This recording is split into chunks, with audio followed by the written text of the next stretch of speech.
ನಮಸ್ಕಾರ. ಇವತ್ತಿನ ವಿಡಿಯೋ ರೂಪಾಯಿ 29ರಿಂದ 154 ಒಂದು ವರ್ಷದಲ್ಲಿ IRFC ಷೇರು. ನಾನು ಡಾಕ್ಟರ್ ಭರತ್ ಚಂದ್ರ. ವಿಡಿಯೋಗಳ ಉದ್ದೇಶ ಕನ್ನಡಿಗರ ಫೈನಾನ್ಷಿಯಲ್ ಎಜುಕೇಶನ್.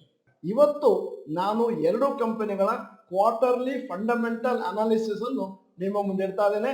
ಮೊದಲನೇದು IRFC ಶೇರ್. ಬಹಳ ಪಾಪ್ಯುಲರ್ ಸ್ಟಾಕು. ಕಳೆದ ಒಂದು ವರ್ಷದಲ್ಲಿ ಇಂಡಿಯನ್ ರೈಲ್ವೆ ಫೈನಾನ್ಸ್ ಕಾರ್ಪೊರೇಷನ್ ಸ್ಟಾಕಿನ ಅಪ್ರಿಸಿಯೇಷನ್ 411%. ಒಂದು ವರ್ಷದಲ್ಲಿ 24 ರೂಪಾಯಿಂದ 154. ಹೈಯೆಸ್ಟ್ 192 ಇತ್ತು 2 ವಾರದ ಕೆಳಗೆ. ಈಗ ಸದ್ಯಕ್ಕೆ 20% ಕೆಳಗೆ ಬಿದ್ದಿದೆ. ಈ IRFC ಕಂಪನಿಯ ಕ್ವಾರ್ಟರ್ಲಿ ರಿಸಲ್ಟ್ಸ್ ಅನ್ನು ಮೊನ್ನೆ ಶುಕ್ರವಾರ ರಿಲೀಸ್ ಮಾಡಿದ್ದಾರೆ. IRFC quarterly financials total revenue October December 2022ರಲ್ಲಿ 6,218 ಕೋಟಿ ಟರ್ನ್ ಓವರ್, ಅಕ್ಟೋಬರ್ ಡಿಸೆಂಬರ್ 2023ರಲ್ಲಿ 6,742 ಕೋಟಿ ಟರ್ನ್ ಓವರ್, 8% ಮೇಲಕ್ಕೆ ಹೋಗಿದೆ. ನೆಟ್ ಪ್ರಾಫಿಟ್ ಕೆಳಗೆ ಬಿದ್ದಿದೆ. ಅಕ್ಟೋಬರ್ ಡಿಸೆಂಬರ್ 2022ರಲ್ಲಿ 1,633 ಕೋಟಿ, ಅಕ್ಟೋಬರ್ ಡಿಸೆಂಬರ್ 2023ರಲ್ಲಿ 1,604 ಕೋಟಿ, -2%. ಆದ್ದರಿಂದ ರಿಸಲ್ಟು ಬಹಳ ಡಲ್ ಆಗಿತ್ತು ರೀಸೆಂಟ್ ಕ್ವಾರ್ಟರ್ ಅಲ್ಲಿ. ಮತ್ತೆ ಹಿಂದಿನ quarter September 2023 net profit was lower than the net profit September 2022ಕ್ಕಿಂತ ಕಮ್ಮಿ ಇತ್ತು. ಆದರೂ ಕೂಡ ಸ್ಟಾಕ್ ಅಪ್ರಿಸಿಯೇಷನ್ ನಿರಂತರವಾಗಿ ನಡೀತಾ ಇದೆ. ಡಬಲ್ ಆಗಿದೆ.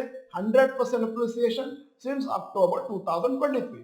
Following is the growth and sales and net profit in the last few years.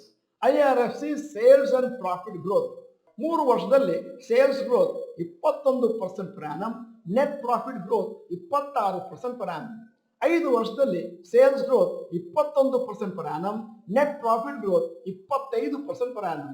10 ವರ್ಷ ತಗೊಂಡ್ರೆ sales growth 16% per annum, net profit growth 28% per annum. ಅದರಿಂದ growth of sales and net profit ಚೆನ್ನಾಗಿದೆ. ಆದರೆ ಅದೇನು ಅಪ್ರಿಸಿಯೇಷನ್ ಆಗಿದೆ 100% returns ಇನ್ 4 months ಮತ್ತು 400% returns in 1 year is a question. Investors ಕೇಳಬೇಕು, is it justified ಅಂತ.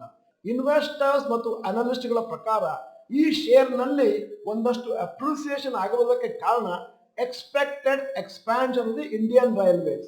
ಮುಂದಿನ ದಿನಗಳಲ್ಲಿ ಕಾದು ನೋಡಬೇಕು ಇದು ಎಷ್ಟರ ಮಟ್ಟಿಗೆ ನಿಜ ಅಥವಾ ಸತ್ಯ ಅಂತ.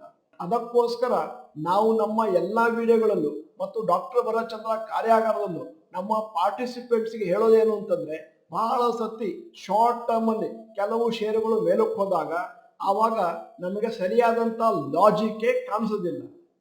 ಇಲ್ಲಿ ಸದ್ಯದ ಮಟ್ಟಿಗೆ ನಮಗೆ ಕಾಣ್ತಾ ಇರುವಂತಹ ಕಾರಣ ಏನು ಅಂತಂದ್ರೆ ಇನ್ವೆಸ್ಟರ್ ಸೆಂಟಿಮೆಂಟ್.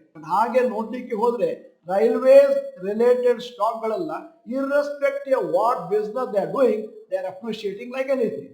ಕಂಪನಿಯ ಫಂಡಮೆಂಟಲ್ ಅನಾಲಿಸಿಸ್ ಚೆನ್ನಾಗಿದ್ರೆ ದೀರ್ಘಾವಧಿಯಲ್ಲಿ ಷೇರು ಮೇಲಕ್ಕೆ ಹೋಗುತ್ತೆ.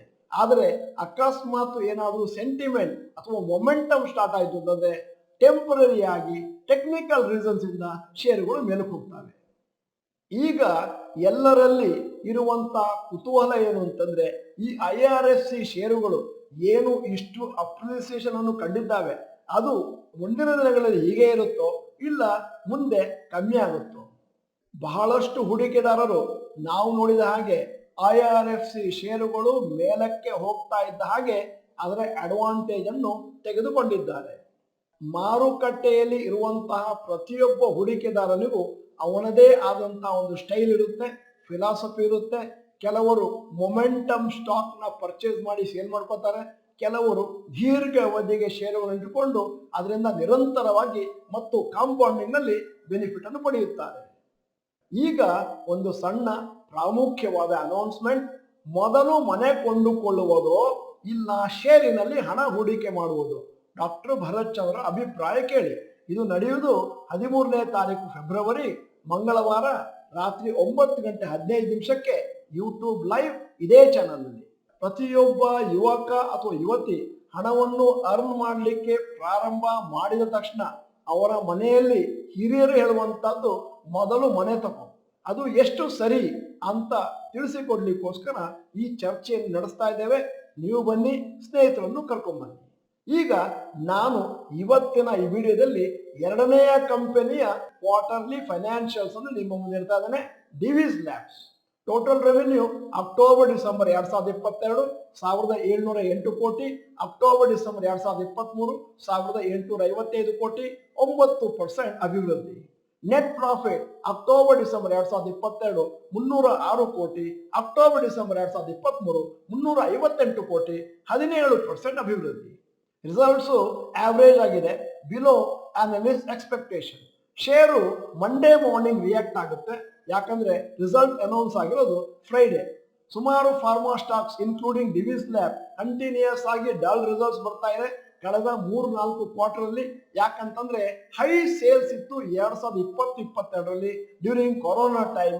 ಮತ್ತೆ ಈಗ ಸದ್ಯಕ್ಕೆ ಆ ಫಿಗರ್ಸ್ ಅನ್ನು ರೀಚ್ ಆಗೋದು ಕಷ್ಟ ಆಗುತ್ತೆ. ಡಿವಿಸ್ ಲ್ಯಾಬ್ ನ ಗ್ರಾಫ್ ಅನ್ನು ನೋಡಿದ್ರೆ ಕಳೆದ 2 ವರ್ಷದಿಂದ ಕಂಟಿನ್ಯೂಸ್ ಆಗಿ ಕನ್ಸಾಲಿಡೇಟ್ ಆಗ್ತಾ ಇದೆ. ಈ ಕನ್ಸಾಲಿಡೇಷನ್ ಏನಿದೆ ಕಳೆದ 2 ವರ್ಷದಿಂದ ಅದೇನಾದ್ರೂ ಮುಗಿದ ಮೇಲೆ ಅಕಸ್ಮಾತ್ ಆಗಿ ಪಾಸಿಟಿವ್ ಬ್ರೇಕ್ಔಟ್ ಆಯ್ತು ಅಂತಂದ್ರೆ ಮತ್ತೆ ಡಿವಿಸ್ ಲ್ಯಾಬ್ ಕಂಟಿನ್ಯೂಸ್ ಆಗಿ ಮೇಲಕ್ಕೆ ಹೋಗುವಂತ ಚಾನ್ಸಸ್ ಇದೆ. ಅಲ್ಲಿಗೆ ದೀರ್ಘಾವಧಿ ಹೂಡಿಕೆದಾರರಿಗೆ ಬೇಕಾದಷ್ಟು ಬೆನಿಫಿಟ್ ಆಗುತ್ತೆ. ಈ ವಿಡಿಯೋದ ಕೊನೆಯಲ್ಲಿ ನಿಮ್ಮ ಅಭಿಪ್ರಾಯ ಸಂಗ್ರಹಣೆಗಾಗಿ ಒಂದು ಪ್ರಶ್ನೆ ಕೇಳ್ತಾ ಇದ್ದೇನೆ. ನಿಮ್ಮ ಮುಂದೆ IRFC ಶೇರ್ನ ಕ್ವಾರ್ಟರ್ಲಿ ಫಂಡಮೆಂಟಲ್ ರಿಸಲ್ಟ್ಸ್ ಇಟ್ಟಿದ್ದೇನೆ. ಅದನ್ನು ನೋಡಿದ ಮೇಲೆ ಮಾರುಕಟ್ಟೆಯಲ್ಲಿ ಏನಾಗ್ಬೋದು, ಶೇರ್ಸ್ ಯಾವ ತರ ರಿಯಾಕ್ಟ್ ಆಗ್ಬೋದು. 3 ಚಾಯ್ಸಸ್ ಇದೆ: ರೈಸ್, ಫಾಲ್, ಫ್ಲಾಟ್. ಯಾವುದು ಸರಿ ಅನ್ಸುತ್ತೋ ಅದನ್ನು ದಯವಿಟ್ಟು ಟೈಪ್ ಮಾಡಿ. ನೀವು ಡಾಕ್ಟರ್ ಭರತ್ ಚಂದ್ರ ಇನ್ಸ್ಟಿಟ್ಯೂಟ್ ಕನ್ನಡ ಚಾನೆಲ್ ಮೆಂಬರ್ ಅಲ್ಲ ಅಂತಂದ್ರೆ ಇದೀಗ ಸಮಯ ಸಬ್ಸ್ಕ್ರಿಪ್ಷನ್ ಬಟನ್ ಬೆಲ್ ಐಕಾನ್ ಒತ್ತಿ. ವಿಡಿಯೋ ಚೆನ್ನಾಗಿದ್ರೆ ಲೈಕ್ ಬಟನ್ ಒತ್ತೋದನ್ನು ಮರಿಬೇಡಿ. ವಿಡಿಯೋನ ನಿಮ್ಮ ಎಲ್ಲಾ ಸ್ನೇಹಿತರಿಗೂ ಫಾರ್ವರ್ಡ್ ಮಾಡಿ. ವಿಡಿಯೋನ ಸಂಪೂರ್ಣವಾಗಿ ನೋಡಿದ್ದಕ್ಕೆ ಧನ್ಯವಾದಗಳು. ನಮಸ್ಕಾರ.